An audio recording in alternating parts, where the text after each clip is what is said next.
chahi lisingani kuntarukna lakpa iroinana mideng tabiriba pungmokpo Impact TV gi maikai dagi Impact News ki reporter get mitaina taramna okchabaga loinana ikai khumnaba uchari anobu chahi lisingani kuntarukna lakpa iroinana kumja lisingani kunmangana haurakibadagi hauraga state asida art and culture ga mari leinaba kari karamba thorom sing pangthok haibadu hangatna yengminnabagi tanja adu laujari art and culture ga mari leinaba thorom singdagi khara khajik lokhat charabada kumja lisingani kunmanga asigi ahanba thabum January thagi taramathoida Manipur da ngallingai matamdagi channaduna lakpa imoinu lairembibu irat thoni thorom pangthoknaki thorom asigidamak lairembi imoinu da katchanabagidamak ayuk amade numedang waramge matamda miyamna kaithel kaduna kummamagi oina puthokpa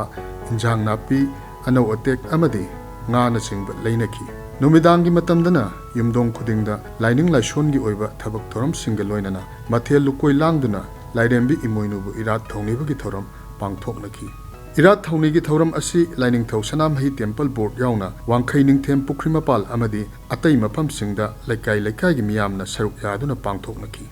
Thoram Asiga Madi Lainana, Lairembi Imoinugi Irat Thauni Thoram Asi, Lamdam Asida Kundariba Yek Salai Laiba, Kanglup Purup Singida Maktadi, Yamna Maru Oi Haina, Sanamahi Temple Board Ki, Maiba Sanglakpa Salam Manina Phongdoraki. ꯑꯩꯈꯣꯏꯒꯤ ꯀꯪꯂꯩꯄꯥꯛꯇ ꯈꯨꯟꯗꯥꯔꯤꯕ ꯆꯤꯡꯇꯝ ꯍꯥꯏꯕꯗꯤ ꯆꯤꯡꯗꯁꯨ ꯁꯂꯥꯏ ꯈꯥꯏꯕ ꯂꯩꯔꯤ ꯑꯁꯤꯒꯨꯝꯂꯕ ꯆꯤꯡꯇꯝ ꯑꯁꯤꯅ ꯈꯨꯟꯗꯥꯗꯅ ꯂꯩꯔꯤꯕ ꯇꯥꯏꯕꯪ ꯌꯨꯝꯊꯣꯡ ꯈꯨꯗꯤꯡꯗ ꯏꯃꯣꯏꯅꯨ ꯏꯃꯥꯁꯦ ꯑꯁꯨꯛꯀꯤ ꯃꯇꯤꯛ ꯃꯔꯨ ꯑꯣꯏ ꯑꯗꯨꯅ ꯊꯧꯔꯝ ꯑꯁꯤꯅ ꯃꯔꯝ ꯑꯣꯏꯔꯀꯥꯟꯗ ꯏꯃꯥꯒꯤ ꯊꯧꯖꯥꯟꯗꯒꯤ ꯑꯩꯈꯣꯏ Tariat Sengau Sondana, Paway Sengai Sondana, Wata Padaba Haibadu Oidana, Nungairaba Taibangda, Taibang Kumayase, Equina, Sinta, Kayamarum, Samu, Mai Pakna, Pangjagadoribani, Imagi, Taujana, Aduna Naiksi, Imagi, Tauramase, Equina, Yam Namaru Oina, Pangjaribani. Tangnabanumitana, Numit Mangani Chupna, Jalarong Singna Pangtok Pakumai, Gangai State Kitak the Pangtoki, Taurum Adugi Manungsana, Natki Uba Jago Iseke, so Udki. Imphal gi Ramji Kabui Khulda state ki thakta pangthokhiba gangai kumai edu hodokladuna matam atugi chief minister Nongthombam Birena Yelho Phurup Singh oiriba Kabui amasong Rongmai Phurup Singh nasu state asida apunba Manipur amagidamak lauba yaba thodang sing adu lauri haiba yauna wafam kaya phongdokhi ꯑꯩꯈꯣꯏꯅ honour ꯑꯣꯏꯒꯗꯕꯅꯤ ꯃꯤ ꯂꯥꯛꯑꯒ honour ꯑꯣꯏꯍꯟꯒꯨꯝꯁꯦ ꯑꯗꯒꯤ ꯑꯃꯈꯛꯇꯪꯒ ꯇꯧꯕꯤꯌꯨ ꯑꯩꯈꯣꯏ ꯁꯤꯗ ꯂꯩꯔꯤꯕ Imphal valid ꯂꯩꯔꯤꯕ ꯖꯦꯂꯩꯔꯣꯡ ꯃꯌꯥꯝꯁꯦ ꯑꯦꯁꯣꯁꯤꯌꯦꯁꯟ ꯑꯃ ꯄꯨꯟꯅ ꯁꯦꯝꯃꯒ Highway 37 sida head ban tawroka ba he karigino khoi leise khangda noi tawrise kaino tabusna aina tawroga ba karigino aina tawroga ba alma changne ba ban tawre tumil leini itomda gi Manipur sibo ai khatana dum themgadro ai khatana ngangadro noi mayam tholko mathok tai honor wo yoi jaina you are the owner February thada tha asigi taruk tagi mapan phauba ani shuba aikhogi Imphal International Film Festival amasung tha asimaki tarani thoidagi taratruk phawudana ani shuba North East India Film Festival Imphal gi konung mamangda leiba City Convention Center da pangthokki Festival sing asida Manipur yauna leibak asigi amadi mapal leibak singi tongan tongan ba film kaya su utkhi tha asimaki taramanga dana Senapati District ki Katomaida nalingai matamdagi chanaduna lakpa nat ki oiba jagoi isai gi thoram singa loinana Luingaini Festival Pangthokki. Marking the onset of Mars Thadana, Tha Asimaki Taramari Hauduna, Numit Mangani Chupna, Yauksan Kumhai, Pangthokki. Kumhai Esi, Manipurda, Haukiba Sahi, Kumjalising and Kulhumdogi, Me Humdagi, Haurakiba Irang Asina, State Asida Oidiba, Pibam Asina Maram Oiraga, Mapung Paba, Haibudumadi, Oikide, Adubu, Yauksan Kumhai Manunda, Lekai da, Yauksan Sports ki Thoram Pangthok Sarabasu, Kumhai Asiga Mari Lainana, Lambi Sorokta, Thauri Tatuna Pasha Kaiba, Amadi, Thabal Chong Manasingbagi Thoramdi, Pangthok Nakide. Kumja, Lisingani Kunmangagi Mars Thagi Kuntrada, Sajibu Noma Panba, Jahi Hoba, Chairaubugi Thoram, Nalingai Matamdagi Chanaduna Lakpa, Lining Lashon gi Thoram Singaloina Pangthok Naki. Chairaubugi Thoram Asi, April Thagi Taramari the Su Pangthokki. May Thadana, Tha Asigi Kundagi Hauduna, Kunmari Pauba, Numit Mangani Chupna, Ukhul Districta, Shiroi Festival Pangthokki. Festival Asida, Cultural Performance, Folk Music, arts amasung crafts ki polamsing uthokpa yauna siroi lili kanba amadi mahausa gi saktam kanba gi tangai phadabaga mari leinaba thorum kaya su pangthokki adubu manipur da leiriba tangdu laita daba phibam asina maram oraga state asida kundaminariba kanglup phurup khuding makna saruk yaba festival ama haibudumadi oikhidi Jun thagi tareta lamdam asida khundaminariba Islam lining satpasingi lining laison gi thoronga mari leinana pangthokpa kumhai Idul Zuha gi thoram pangthokki nakal amaromda Hindu lining satpasingna pangthokpa kang kumhai su Jun tha asimaki kuntareta pangthokki amadi July taruktana kanglen gi kang singba amadi lining laison ga mari leinana jagoi seina chingbasu pangthoknaki Kumja lisingani kunmangagi July kulhumdoida malem pumbana sakhangnaraba art and culture gi lamda saknairaba Manipur imagi atangba mapari Padma Shri awardee amasung theater legend Ratan Thiam Taibangpal thadokhi mahakna laikhidaba asi Manipur gi oina art and culture gi lamda yamna chawna mangjaba oikhi Manipuri culture jagoi isai lila drama saita loina ba tasalaga semaba Ratan Thiam ni aina Tamu Ratan Thiam basi Tamu Ratan Thiam nate akoin uribadi Ratan Thiam se Manipuri symbol lamani ane logje August mapandana International Day of the World's Indigenous Peoples ki thoram Unity through Cultural Influence and Shared Progress haiba hiramda Yellow Mi Purupna Sindana Imphal ki Palace Compound da laiba Manipur State Film Development Society MSFDS ki auditorium da pangthoki thoram aduda Yellow Mi Purup ki President Achung Paumoina lamdam asida khundaminariba Yellow Purup sing asi amattu oina punsinnaduna nungsi chanaba amadi henna mapangal kanba lamdam ama puroknaba honabagi tangai fadaba lai haina phongdokki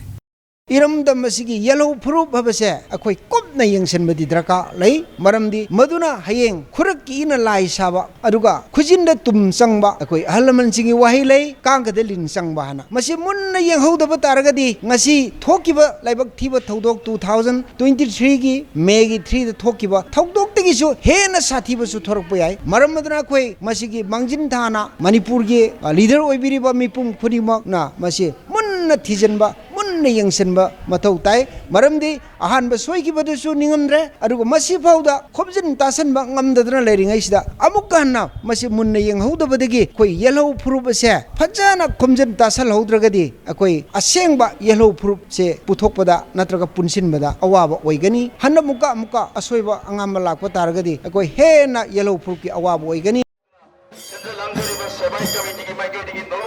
Mitai Furuki Lasiam Londagi Lairakaba Nat ki oiba Laishon Tinson ga mari lainana pangthokpa haikru hidongba gi thoramsu Kumja lisingani kunmanga asigi September thagi humda Tampak ki mafam kayada miyamna saruk yaduna pangthoknaki thoram aduda Lining Laishon gi thoram singe loinana hiyang hiren hidanaba gi thoram singsu pangthokki Manipur da ngalingai matamdagi pankhiba ningthorol singi haktaktagi chanaduna lakpa mera hau chongbugi thoramsu lisingani kunmanga ga October 3 ta pangthokhi thoram aduda Manipur gi ningthau maidingu lesemba sana jawba state asigi ching amasung tampak ta khundaminariba yellow phurup chingmi tami sing sana konung amadi imphal gi kanglada nat ki oiba chanabi amadi fijol kayana fijat laitengduna nat ki oiba jagoi isai singa loinana pangthokhi thoram aduda maidingu lesemba sana jawbana Jingburoi Tamburoi Anigi Marakta Apaba Mari Thamliba Kumhai Asi Kanglada Pankhiba Ningthau Nongda Lairen Pakhangbagi Haktaktagi Lairaklaba Lining Laishonga Mari Lainaba Thoram Singa Loinana Pangthokpa Kumhai ni Kumhai Asina Lamdam Asida Punna Khundaminariba Jingburoi Tamburoi Yelhau Phurup Punamakna Nungsi Chanana Apunmaki Saktam Mama Sagat Minaduna Ipa Ipuna Thambiramba Manipurgi Saktam Punna Ngakminarisi Haiki Mera hoksung bahai bisdi, macam lining pun mak, aduh, adagi kau gi mi kang kau di mak loy na pun ni yalu kapang thok kau ya, aduh mak thawlam amani, aduh na yam unik kau haja ise, aduh na masih boy kau na common customary or traditional festival of the indigenous people hai inspire sok na, aming tholi, sigumba, kumai esna laku se lamdam se lai riba kang pun mak, kau si sana na. Apun bagi saktam sagat minaraga ipai pun thambiram ba sigumba ko Manipur se pun nangak minasi मालेम की मफम अतई the लेतबा Manipur की ओइना top top चनबी अमा ओइना मसक थोकना लैरक्लबा इमुंग मनुंग याउना निंगोल पिबा मबुंग मोपा मचे मचल ओइबसिंग की मरक्ता नुंगसीनबा अचेतपा मरी सागलिबा हियांगा की निनी पानबा निंगोल चाकोबुगी थोरमसु कुमजा लिसिंग अनि कुनमंगा की अक्टोबर थागी कुलहुमदोइदा पांगथोकी थौरम असिदा निंगोल पिबा मबुंग मोपा मचे मचल ओइबसिंग युमथोंग खुदिंगदा चाक कौदुना चामिन थंगमिनाबगा लोइनना अंगम खुदोल पोट निंगोल ओइबिसिंगदा खुदोल तमदुना याइफा मांगोल पिनकी निंगोल चाकौबुगी थौरम असिदा तोंगान तोंगान बलुपसिंग अमदी क्लबसिंगना मपुंग ओइबा थौदांग लौदुना स्टेट असिदा लैरिबा इरांग असिना मरम ओइदुना रिलीफ कैंपसिंगदा चंगजफम लौदुना लैरिबा आईडीपी निंगोल सिंगबुसु चाक कौदुना चामिन थंगमिनाबगा लोइनना अंगम खुदोल पोट निंगोल ओइबिसिंगदा खुदोल तमदुना याइफा मांगोल पिनकी नवंबर 9 12 फाउबदना इम्फाल की नीलकुथीदा लैबा अरवान हत्ता Manipur international textile expo Manitex लिसिंगनी कुनमंगा पांगथोकी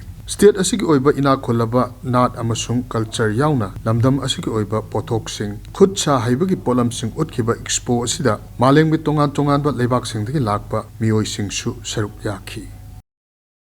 Beyond its economic importance, handloom is also our cultural identity. Each shawl, pennek, dengyang or stole woven here carries a story, the spirit of community, the rhythm of our festivals and the love of our land. Protecting and promoting this heritage is both our duty and our pride. Manipur has long been known as the land of weavers, where tradition and talent blend seamlessly. Every piece of fabric woven here carries the fragrance of our hills and valleys and the essence of our culture. This expo is therefore a proud moment for all of us. It offers a vibrant platform for our artisans and entrepreneurs to showcase their creations before a global audience and to strengthen the Manipur brand, a brand that stands for authenticity, elegance and eco-friendly craftsmanship. National Tribal Film Festival and Tribal Carnival show November thagi 12 taramanga phauba pangthokhi Imphal की city convention centre अमसुंग MSFDS की auditorium दा नुमित मरीनी चुपना पांगथोकिबा festival असिदा tribal films cultural performance folk music sing उतपगा लोइनना inter tribal arts and exchange नचिंगबसु पांगथोकी Tribal Frames Manipur is more than a film festival. It is a celebration of voices, visions and values. It provides a powerful platform for tribal filmmakers to share their stories, showcase their creativity and engage in meaningful dialogue on the preservation of indigenous culture and identity. I am delighted to learn that 23 tribal films from 9 states will be screened and that 16 tribal film directors along with filmmakers, forums and actors from Manipur are participating in this remarkable cultural convergence. November 13 फाउबदना flagship cultural event Manipur Sangai Festival lisingani kunmanga pangthokki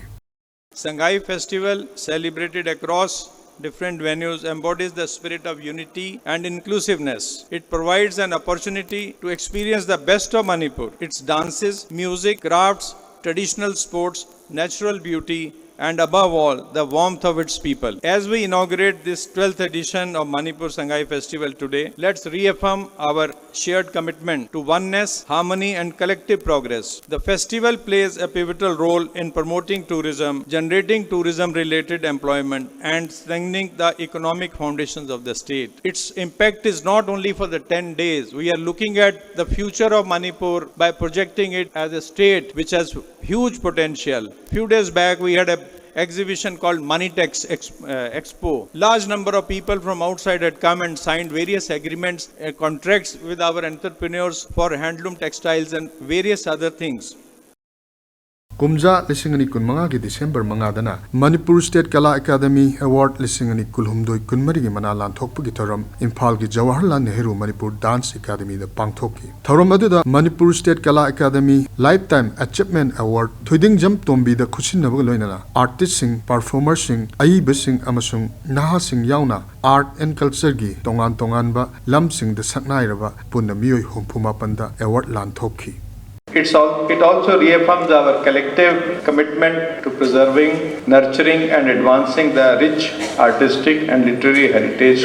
of our state. Manipur has long been admired for its deep cultural consciousness, refined aesthetic sensibilities, and creative brilliance of its people. To the world, Manipur is synonymous with a rich and diverse artistic tradition. Our classical Ras is globally cherished for its aesthetic beauty, devotional essence, and graceful movement. Our Lai Haroba and folk dances, along with music traditions of both the valley and the hills, stand as living testaments to our age-old history, identity, and community spirit. Christian lining chatpasingna lichhangsina pangthoktuna lakpa Christmas kumhaisu lining asibu chatpasingna kumja lisingani kunmanga asigi aroiba tha December kunmanga da pangthokki thoram asigi manungsana lining laishon gi thoramchu pangthoknaki amaromda lisingani kunmanga ari anau langdai numit December kontramatoida ari bu chahi bidai piba anau bu chahi bu taramna okpu gi thoram galoinana lamdam asida ngallingai matamdagi chanaduna lakpa imoinu lairembi bu ira thauni tawbu gi thoram lining laishon gi thoram galoinana pangthokhiba asina kumja lisingani kunmanga gi aroiba numit oikhi Manipur dadi lep laitana thok leba thodok wa thok kaya amadi tangdu laita do phibam kaya asina art and culture manglom da changshin bada khodongsa da kaya thengnari Manipur da hokhiba chahi lisingani kulhumdo gi me ohum da gi haurakhiba irang asina maram waraga state asida laireba art and culture gi lam da thabak tawriba sing yauna artist kaya gi punsi mahingda chawna khudongsa da ba awaba kaya su thengnaki Manipur si kanglo phurp kaya na khundaba lamdam oibana top makhoi gi oiba art and culture gi masak matau laijai Ashigumba tongan ba art and culture gi masak kaya asina punduna Manipur gi phajaraba art and culture gi pukai oiri saukhatpa nungaya phaba lamdam ama ohenba haiba sida art and culture gi sho chobu thodang leiri lamdam asida khunda minariba kanglo phurup khudingmak nasu art and culture gi khuthangda santi leiba lamdam ama ohenna bagdamak thodang adu lominna gi tangai phadaba leiri tongan ba kanglo furuk kayana amato oina punduna semba art and culture gi masak ase hen masak thokna thamna bagdamak lamdam asibu su tangdu leita ba santi leiba lamdam ama ohenba gi tangai phadaba leiri lamdam asida tangdu leita ne ing tapna santi oina leiraba matamda lamdam asigi art and culture gi masak sing asibu su hen masak thokna malem da uthokpa amadi puthokpa ngamgani paudam asida kumja lising ani kunmanga da state asida art and culture ga mari leinana pangthokhiba thoram sing hangatna yengminaba gi tanja adu lominna khiba loinana anaubu chahi lising ani kuntaruk asigidamak nungai yaifaba ing tappa nungsi sanaba chahi ama oiminarsi haiduna midyang tabiribsing amadi Manipur miyamda yaifa paujel bijari anaubu chahi lising ani kuntaruk asidadi Manipur da khundaminariba kanglup phurup khudingmakna apunba Manipur amagidamak chapchaba thawang adu lominaduna ingna chikna nungsi sanana hingminnaba chawkhatpa apunba iramdam Manipur ama ohennabagdamak hotnaminarisi haina yaifa paujel bijari wafam asigi iroinana midyang tabiriba pumnamapo impact news ki maikai dagi git mitaina amukka hana khurumjari